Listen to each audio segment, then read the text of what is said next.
Fala galera, tudo legal? Mais um Papo do Lobo, esse meio que factual, né? Porque dentro da agenda do nosso convidado, que está aqui do lado, pintou exatamente o dia seguinte, a definição da final da Copa do Brasil, que ficou para Flamengo e Cruzeiro. O Flamengo venceu o Botafogo 1-0, gol do Diego, e o Cruzeiro definiu nos pênaltis 3-2, após ter vencido 1-0 o Grêmio no tempo normal. E o Júnior arrumou essa brechinha aí na agenda dele para ser o convidado aí dessa semana do Papo do Lobo. Maestro, primeiramente, obrigado. Um prazer, uma honra ter você como convidado nesse papo que a gente está falando com tanta gente importante no futebol, e você, sem a menor dúvida, é um dos grandes aí da história do nosso futebol. Obrigado, da mesma forma. É um prazer estar com você. Júnior, vamos falar já que tá quente ainda, né, a situação. Como é que você viu aí essa chegada de Flamengo e Cruzeiro? Primeiramente falando da vitória do Flamengo contra o Botafogo, que saiu exatamente através de um lance de um jogador que estava até meio mal no jogo, pronto para sair, que era o Berrio, né? Meio não, né? Meio você tá sendo generoso. Na verdade, o Vinícius Júnior já estava na beira do campo para entrar quando o Berrio conseguiu realizar uma jogada estilo Garrincha mesmo, né? Daquelas que você tira o mais da manga. É uma jogada que vai marcar a história dele na passagem do Flamengo, seja boa ou seja ruim, né? Não somente pela jogada, mas também pela sequência da jogada. Porque depois que ele dá a sequência da jogada, ele levanta a cabeça, vê o Diego numa posição livre no meio da área, ele dá um passe e o Diego consegue aproveitar com a participação ainda do Guerreiro que estava lá. O jogo dele não apareceu em função até do fato de ele ser um jogador muito veloz. E se ele não tiver espaço para desenvolver essa velocidade, o jogo dele fica muito restrito. E foi exatamente o que o Botafogo fez. Não somente no segundo jogo, mas principalmente no primeiro jogo também. Sempre tinha um jogador à frente dele, que no caso foi o Guilherme na partida de ontem, e também depois tinha um jogador de meio campo, o Bruno Silva, o Fernandes, o Matheus Fernandes, sempre ali ajudando ao Vitor, porque mesmo assim ele disputou 2 bolas de velocidade com o Vitor e o Vitor chegou bem. Isso. Mas até aquele momento, o primeiro tempo dele, a gente procurou até alguma coisa para ver, foi uma peça nula, não conseguiu jogar em função até dessa característica e da armadilha que o Botafogo jogou. Aí ele tirou um as da manga, fez uma jogada realmente espetacular, que vai ficar para a história, que terminou resultando no gol do Diego. É o que a gente fala, né, Júnior? É o tal do inventivo, inusitado, que quebra qualquer esquema tático, quebra qualquer bloqueio, quebra qualquer estruturação, seja do treinador nosso, do treinador estrangeiro, quanto a time, quanto a seleção. É o inventivo, né? Lógico que essa jogada ela não está no manual. Essa jogada o cara é no momento que ele cria, né? É a mesma coisa quando perguntaram o Thiago Silva como ele fazia para marcar o Neymar. Ele falou, nem ele sabe o que é que ele vai fazer, quem sou eu para adivinhar? É a mesma coisa, porque naquela situação da bola quase na linha de fundo, quando ele dá o toque de letra, jamais o Vitor ia pensar que pudesse sair alguma coisa aí. E o Flamengo talvez não, certamente tem jogadores na sua equipe com condições de criar uma jogada diferente, né, para poder resultar, vamos dizer, numa jogada de gol, numa oportunidade de gol. O Botafogo joga mais no conjunto, você vê que é uma equipe organizada, é uma equipe entrosada.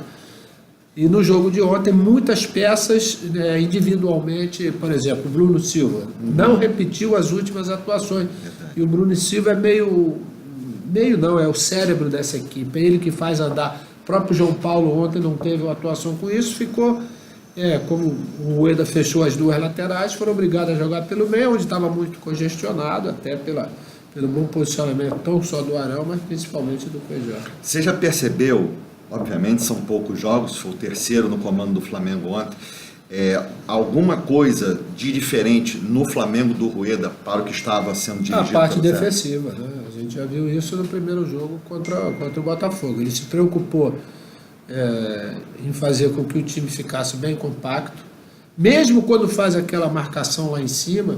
Quer dizer, o meio-campo acompanha e a defesa acompanha, sem ficar preocupado da defesa ficar muito longe do seu goleiro. Né? Porque o goleiro, quando faz esse tipo de movimento, ele joga um pouco mais adiantado. Coisa que não se estava fazendo. Além disso, a mudança dos laterais. Ele viu o jogo contra o Atlético Mineiro, ele viu a lentidão dos 2 laterais. Né? São jogadores tecnicamente, o próprio Pará não é um jogador rápido. Né? E ontem jogou deslocado e fez uma boa partida porque ele se preocupou única e exclusivamente em defender. Né? O Rodinei ainda teve um pouquinho mais de espaço, ainda conseguiu sair. Mas ele fechando com os dois laterais e com os dois homens que protegem, no caso o Arão e o Cuejá, ele dá um pouco mais de liberdade ao Diego para encostar no Guerreiro, no caso de ontem, e ao Everton, que é o equilíbrio dessa equipe. Né? O Everton é um homem que faz um pouco, que chama um papel de dar um beijinho lá na girafa e depois voltar lá embaixo para fazer o serviço. E isso funcionou perfeitamente.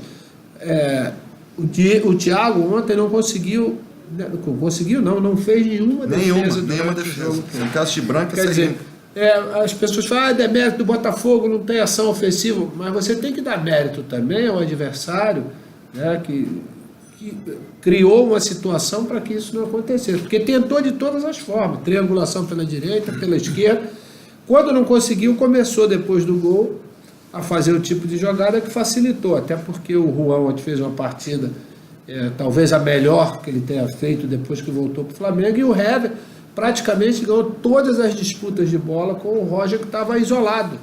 Ele ainda tentou botar o Leandrinho para melhorar o passe, mas aí já estava meio que no desespero, quer dizer, fazendo uma jogada de ligação direta que não deram resultado. Se você pegar nos 180 minutos, certamente o Flamengo teve um desempenho melhor do que o Botafogo. Talvez o Botafogo tivesse que arriscar mais jogando em casa. No Engenhão, no outro jogo. No Engenhão, com a torcida toda a favor. Ainda teve o problema de perder o Pimpão, né? O Carly, até o Marcelo jogou bem, não comprometeu em nada. Bom, é a liderança, né? O Carly é um líder dentro da equipe.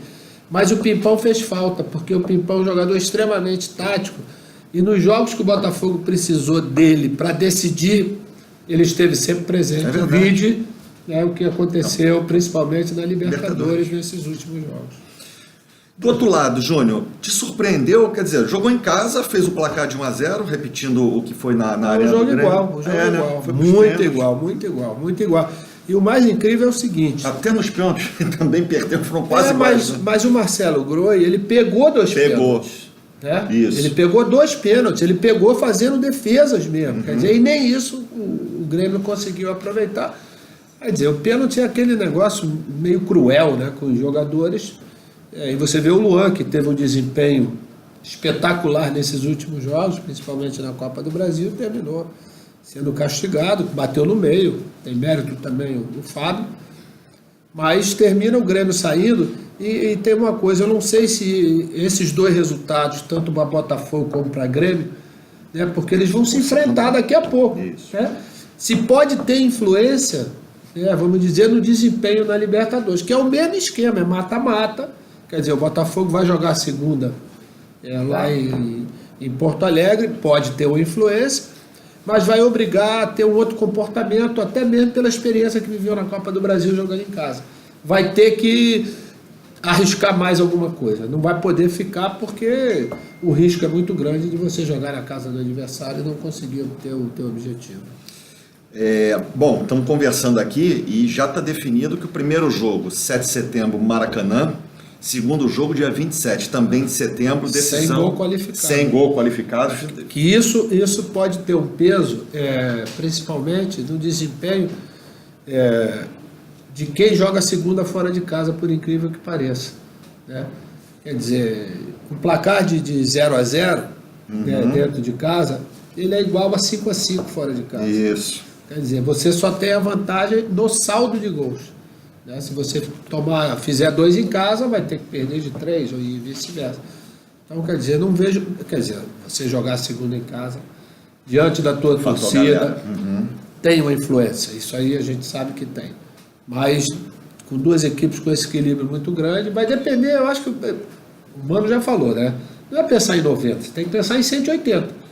O que acontecer no primeiro jogo, nos 90 minutos, né, de consequência, vai ter uma estratégia, vai ter um pouco de tudo. Não acredito que possa ser definido no primeiro jogo, quer dizer, a não ser que aconteça hecatombe, né? Uma coisa daquela completamente fora do normal.